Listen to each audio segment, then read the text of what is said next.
Hello, everyone. Welcome to Rhonda's lovely Sparks. How are y'all doing tonight? How are y'all doing tonight? I'm sitting up here. Okay, welcome everybody. I'm from Texas and I'm watching this video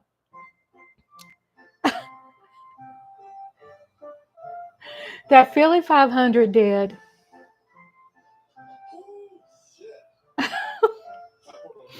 That Philly 500 did on Mark. Now, I'm not laughing. I'm not laughing like at Mark. I'm laughing because Mark is funny.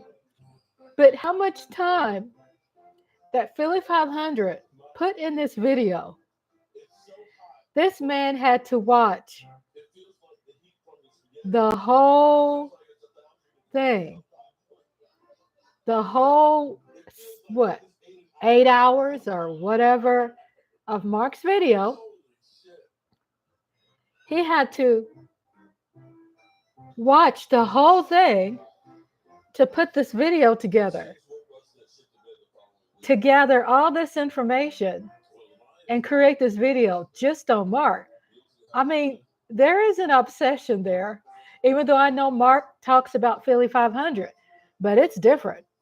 Philly 5. So shout out to Lola. Lola Hot Sauce. Whew. I had a feeling you was going to go live. I was just telling my man, serious? Did you really? Did you really? How do you know? Is that not hilarious? Guys, that's freaking hilarious. How we could like pick up on maybe. Okay, so I'm checking this out. This man to put for Philly 500 to put this video together on Mark, watching Mark's reaction and the whole video. This man is watching the whole thing. I mean, seriously. And he's added music, he's added transitions to the video, he put in breaks. I mean, I really feel there are two. He wants to be just like Mark, aka his dad. I'm telling you, I'm not trying to be like, like what you were saying, Lola. We can see right through it, right? We can see the obsession, and it is an obsession. And the same thing. Let me turn it down. The same thing with the Giants guy, Carpizzle or something. Man, he takes that on a whole nother level. I mean, I produce videos. I'm a movie producer. I produce music. I do all kinds of fun stuff. I know what it takes to build these types of videos.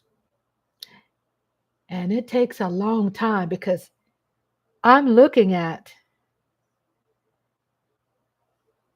the color, the content. This man probably went to work and created this video on the resources he has at his job. I'm just saying, to have those kind of resources to put that together, Philly 500 has a lot of knowledge unless he's paying someone on the side, but this is a lot. I mean, this is a lot. I think they both stuck. He probably had someone to do it. Yeah, I'm looking at it. I'm like,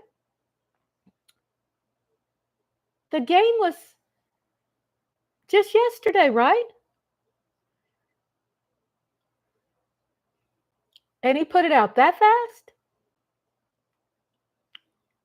He's got music. He's got transitions. He's got highlights. He's got all kinds of different.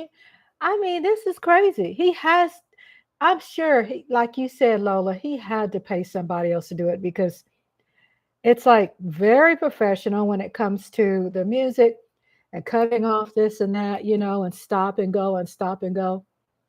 But I have to say something. I turned it down because I'm really not interested in watching everything. It's kind of like overkill when you do a video like that and you're doing more than 5 minutes. That's a lot of video.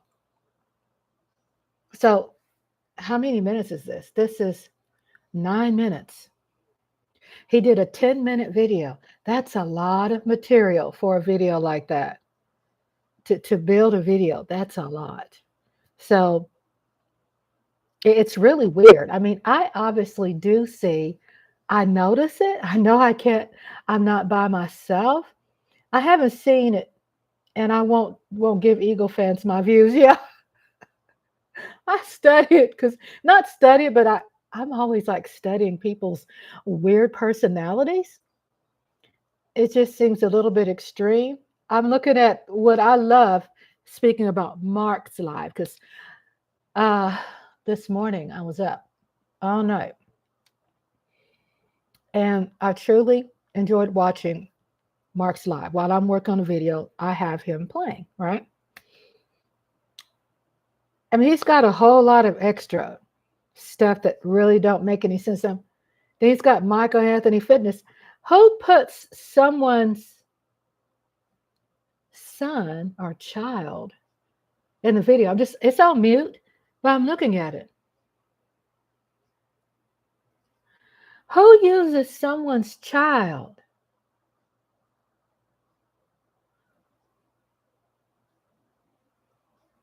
That's just weird. I mean, that's like too much. I mean, really, I'm looking at that. That's something I would not cross. Michael Anthony Fitness, I don't think has ever done anything to Philly 500. And then he goes, that's all, folks. So you could tell he's been looking at my stuff because I always have that's all, folks. I'm just saying, you can kind of tell your work, right? But what I was getting to, I just thought when I was watching it live, Mark's video yesterday or this morning, because I was up all morning and I was watching it and I thought, DMV sure is patient. He's sitting there. He knows ish about to hit the fan. He's looking at Mark. I'm like, oh my God. And then I wrote and posted my community tab when I was in the bed because I was up all night the night before. So my husband, how y'all doing today, by the way, or tonight? How y'all doing?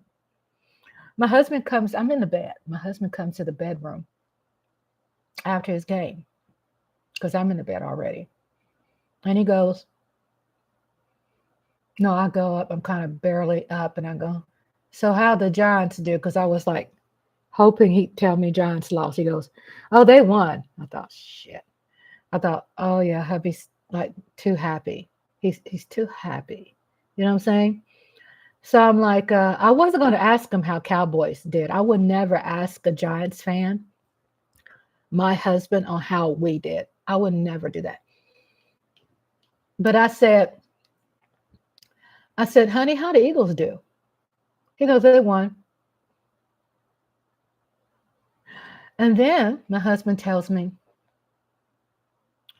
Rhonda, I had to change it on Mark's channel to watch him. I thought,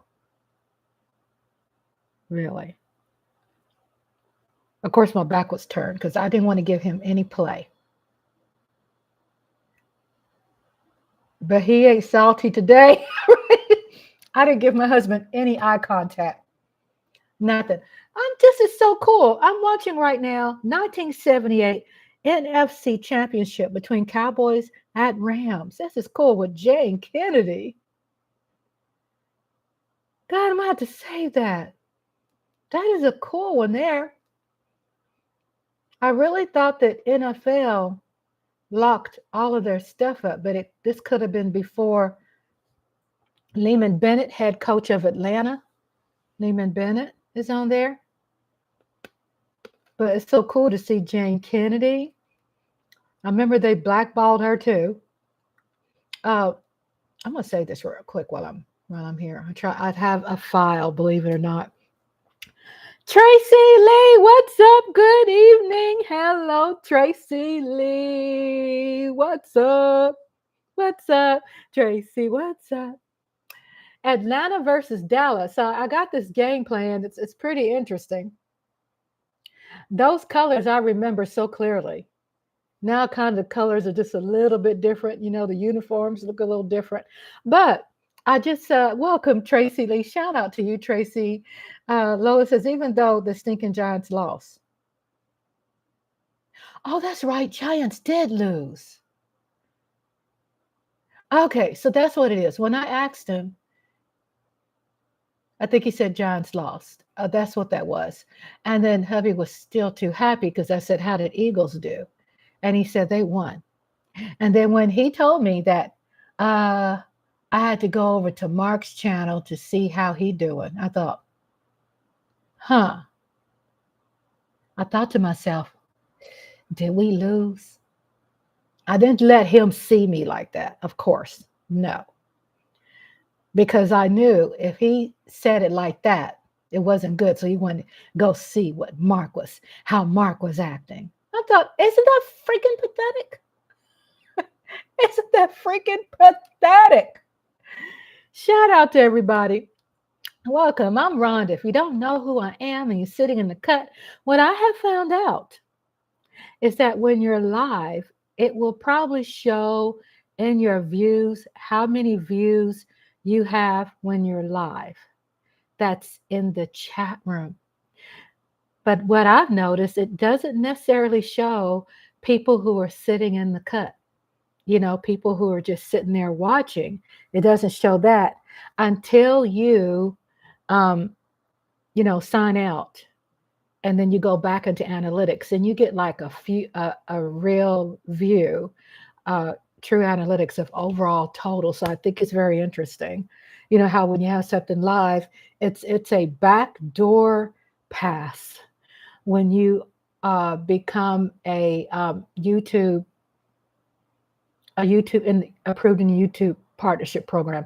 I thought I knew a lot about YouTube, but Naja Lista 90s. Hello, Naja Lista 90s. Shout out to Lola too.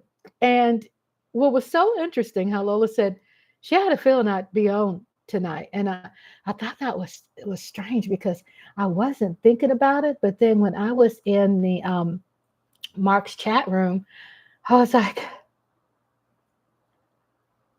why do I have just a little anxiety?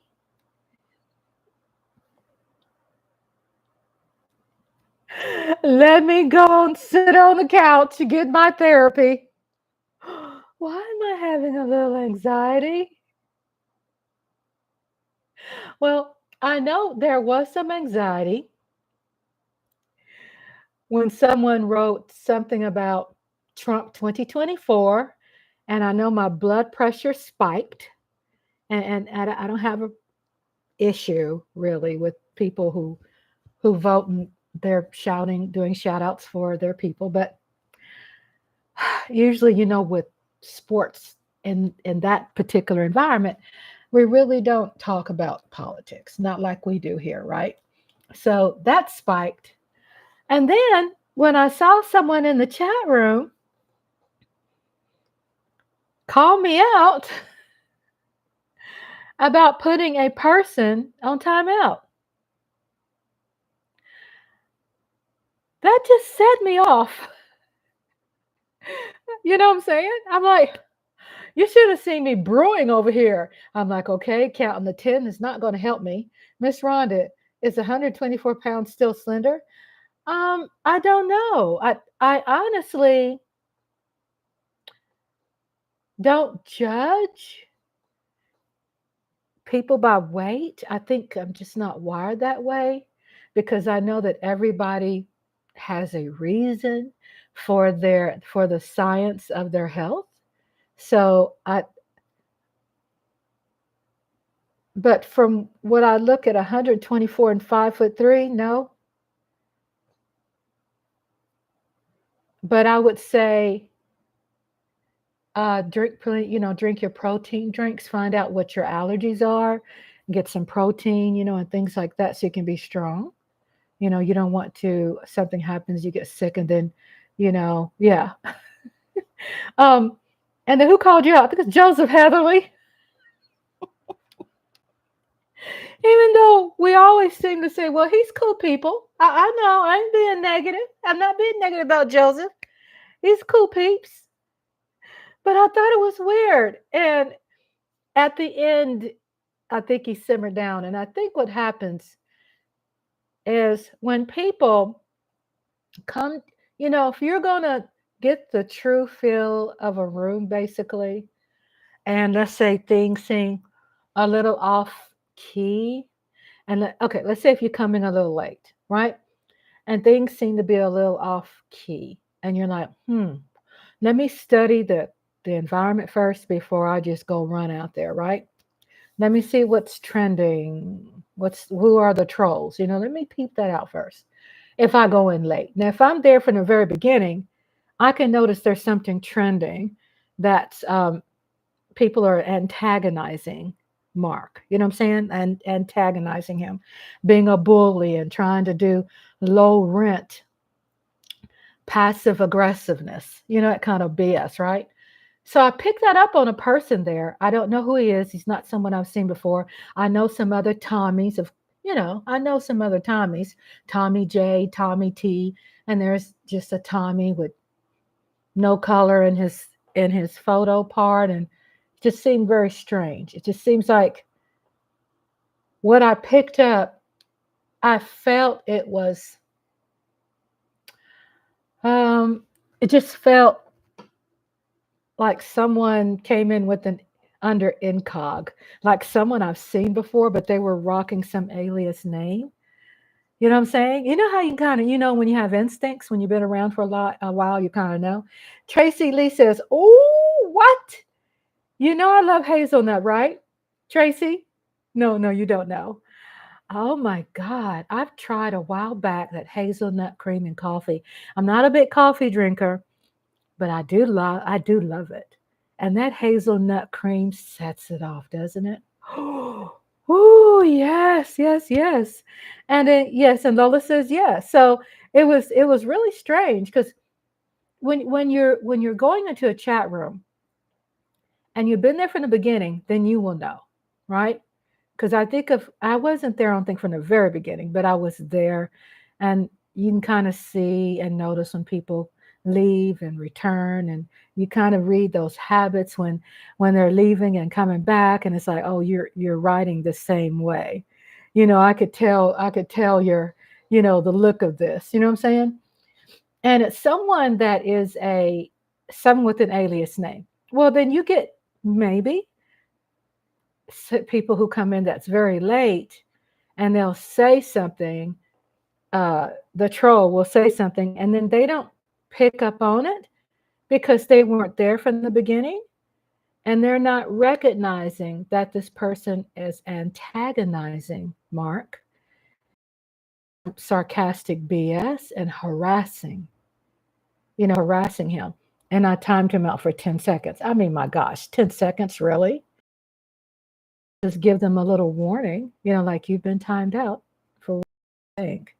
I don't know what the thing is. Nigel said, I can only drink a small cup of coffee and the 2 small cups to get what I need. And then a medium-sized frappe is the highest I can go. I see other drinking more throughout the day and I get migraines. Yeah. Caffeine, for me, not to be over, but me just understanding health, is that really caffeine does raise your blood pressure, especially if you have sugar. You got to watch your sugars. Use stevia, stevia, and it's a sweetener, a natural organic sweetener. It's not sugar. It's not, the little pink pack. It's probably one of the most safest sweeteners that you can use that's organic. It's not some fake fraud, blah, blah, blah stuff. But I've just had to really do a turnaround in my health, and I use this but not that. You know what I'm saying? Just supplements, supplement this and that, losing weight. I mean, when my husband's holding me in the bed, actually his arm goes all the way around me now. And I'm like, dang, I've gotten small. He's gotten smaller. He lost 75 pounds. I've lost 85. I want to lose 10 more pounds before my next doctor's appointment, which is the first week of December. So I want to get to 90. So we'll see. I could do it. You know, it's just make it in my mind. Lola says, this is what I don't get. Don't tell another mod who they can or cannot time out for real. It was so dumb. And you know what I actually did? I was fuming. I was. I mean, my anxiety just went pew, through the roof. I'm like, gosh, Rhonda, really? And and so I end up writing to him, and I end up saying, "Why did you?" He said, such and such. Why'd you do that?" And I'm like, "Send me an email." I'm not going to give him no explanation, and I'm sure not going to sit up there and act like I owe him a damn thing, right? So then Mark saw it, and Mark read the person who I had timed out. But Mark is busy. He's not going to notice those. Maybe he will sometimes, but being a person who's live, you're not going to pick up much of that because you're in thought process. You're rolling, rolling, rolling. You know what I'm saying? You're not thinking about that, so you're not going to see the BS. You know, you're not going to see that the passive aggressive, messy, petty, BS, right? We sit back and we see it. As I'm sitting down, I'm watching and I see it. So I saw that. Well, they also, trolls and people like that, like rawhide, rolling, rolling, rolling, rawhide. One of my other favorite songs is a cowboy song that Don Meredith sung. I think Willie Nelson sung it originally. And I can't get it in my head right now. I like that song. Hey, Asia. Oh my goodness, Asia's here. Hello, Asia. Mwah.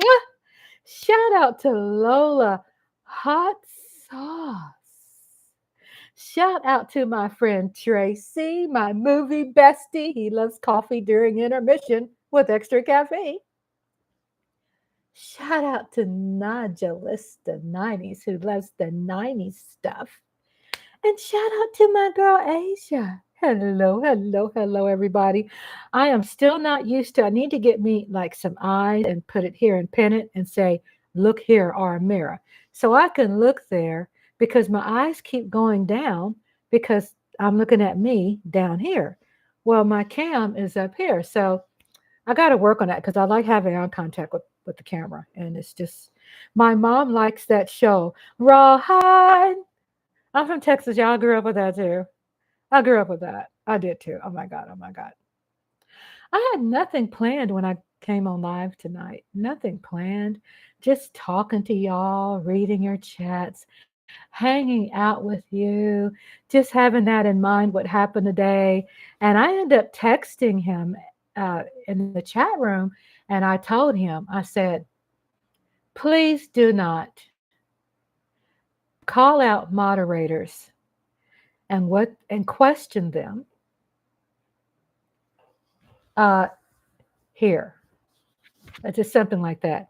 And I said, we are all, I said something like, what did I write?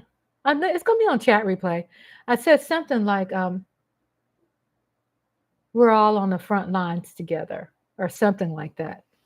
I have oil going down my neck because I did my hair. I braided it, put it up. My hair drinks a lot of oil. So I had to braid it and wrap it at night. And I just combed all my hair forward and I braided it forward and my ponytail goes down to here. And then I end up pinning it back and clamping it. But I'm combing my hair forward because I don't want Heard some weird stuff. What the heck? Mother, is that you? Mother, I heard this weird ass sound like someone's dragging something across the floor. That is her. Oh, I'm up. You heard it? Mother.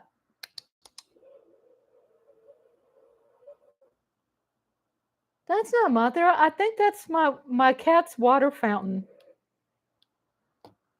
That sounds weird. Okay, see, I'm not losing it. I'm not losing it. Oh my God. So I got this oil dripping. It's coconut oil. It's Maui Moisture Hair Care made out of rich coconut oil, papaya extract, and wholesome plumeria extract.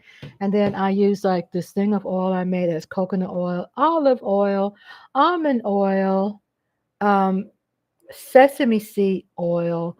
And I just had to like just put that in there. But I have been watching my hair here because I understand I'm 58. And even though I've noticed, I think I might have to get up and unplug it. I think that could be it. But you know how I'm not being overly self-conscious about myself, but also I just sing in my balding because yeah, it is the motor. Let me go check. It's the why is there always things happening when you're live? Is that not funny? Okay, I'll be back. Oh my God. Okay, wait, daydream. I'll be right back. I'm just going to unplug our cat's water fountain because if you hear it now, it's going because I do need to put a new filter in it. Oh my God, it's going crazy. Only live, right? That thing had never went out since I've had it. Never. Okay, so Daydream says she's angry. I'll be right back. We're going to talk about that. Okay, so y'all check out my messy madness, my organized chaos, and I'll be right back. Trying to get everything out the way so I can get out on this side. I know that noise. Martha's looking over there like, what the hell? What the hell? What's that? What is that? Okay, I'll be back. I gotta take off my mic. It's always something. It's always something when you go live. Okay.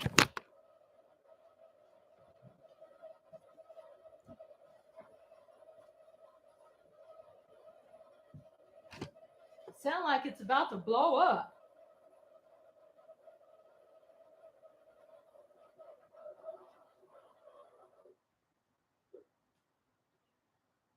Okay, yeah. It's a water fountain. I just got it.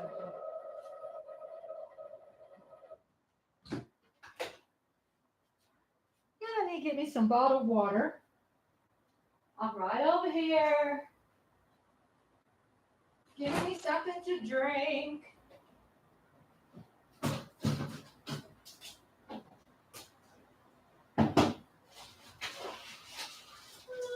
La, la, la, la.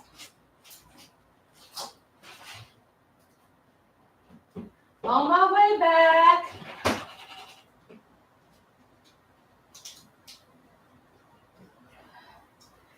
Yeah, I've never heard that machine make that kind of noise before. So I was like, I'm up late. I don't need to be getting scared.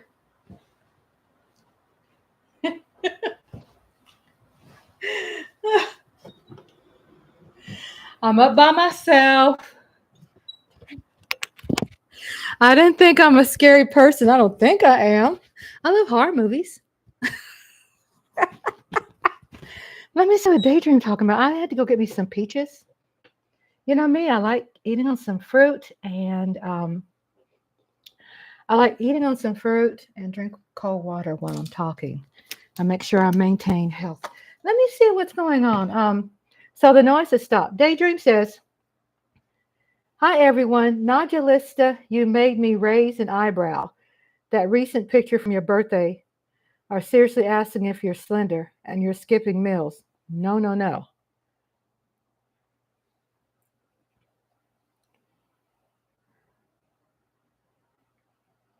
And Daydream says, "Angry." Then Daydream says, "Nodulista, did your mom say something mean again?"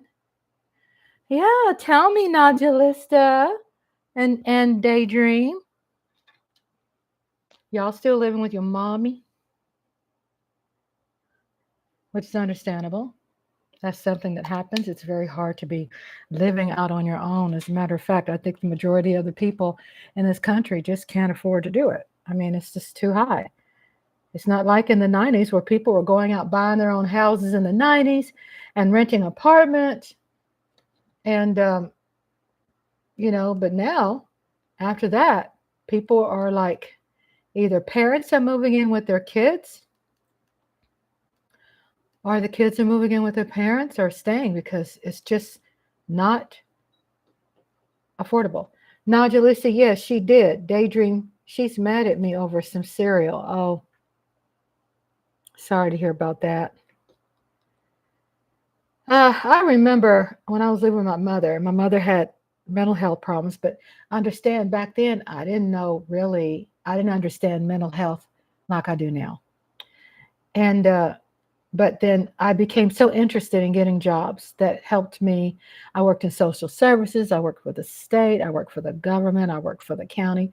And most of my jobs were always about helping people with mental, physical disabilities, recover from drugs and alcohol, people in need. I always loved the jobs where I was helping someone. What I have learned after all of that, and I end up learning for myself because you end up becoming educated, with life. Um, Here it is. Testing 1, 2, 3.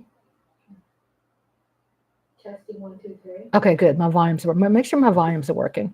Um, then I was able to start identifying. And then as I got older, and I had 2 full-time jobs, and so the weekday, Monday through Friday, I worked for an oil and gas business in administration.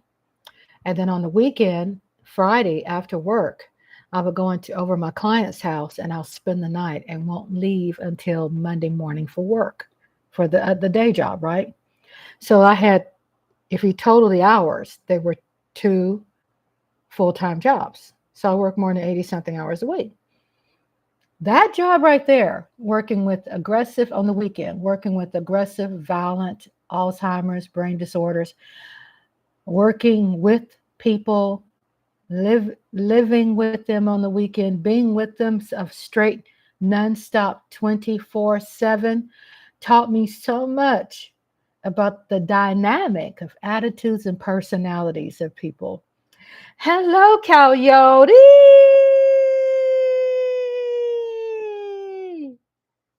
Hello, honey. Hello, Cowboy Nation representing. We got Ohio, California.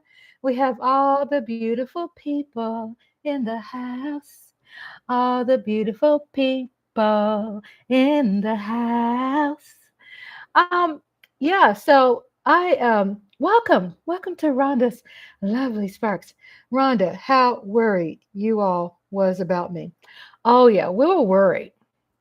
I was worried. Hubby was worried. And hubby was so worried is that, he got the mic and he wanted to talk to you.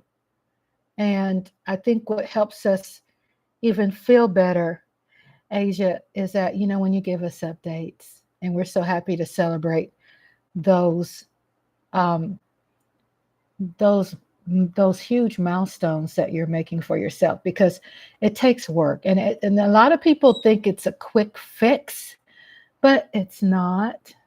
It's not a quick fix. It's something you can't sit up there and put pressure on yourself and go, well, I'm going to be done with this in 30 days or 90 days. A lot of maintenance takes when people are really doing the good work for the rest of their life.